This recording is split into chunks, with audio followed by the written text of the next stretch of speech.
Hi guys, so in this video we're going to look at how we can pull values back out of a tensor through indexing and slicing.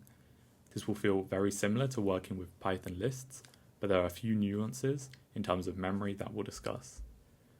To start, we build a simple one-dimensional tensor containing the numbers from 0 through 9.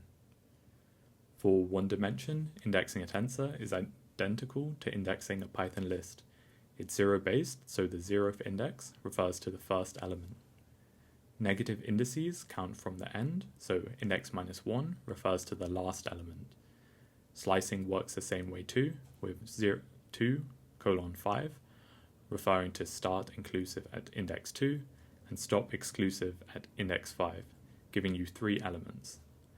Just a colon, then a number is shorthand for from the start, and a number, then just a colon, is shorthand for to the end. We also have an example here of just specifying the step as 2, which gives every other element in the tensor. One genuine difference from NumPy arrays and Python lists is that pytorch does not support negative step slicing. So the classic negative step slicing to reverse a list in pytorch will raise an error here. Instead, to reverse a tensor, call the flip function and tell it in which dimension to flip along. For a 1D tensor, that's dimension 0. Now let's move to a 2-dimensional tensor with 3 rows and 4 elements per row. For a 2-dimensional tensor, use a comma inside one set of brackets specifying the row, then column index. Negative indexing also works as before.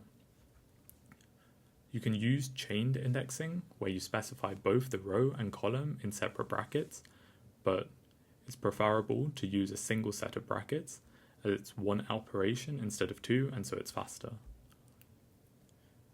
A bare colon means everything in this dimension, so 0, colon gives the whole first row, then colon, 0 gives the whole first column.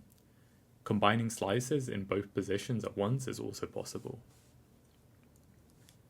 We can compare a tensor against a value to create a Boolean mask. Given the comparison here, all elements with a value greater than 6 are true in the Boolean mask, and the rest are false. We can use this mask as an index to select every element where it's true. Notice the result is always one-dimensional, even though the tensor is 2-dimensional, since pytorch can't know whether the elements greater than 6 happen to form a rectangle, so it just gives you a flat list of the matches.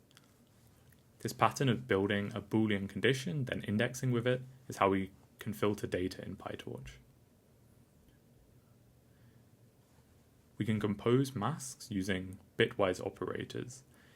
In this example, we select everything strictly between 3 and 8.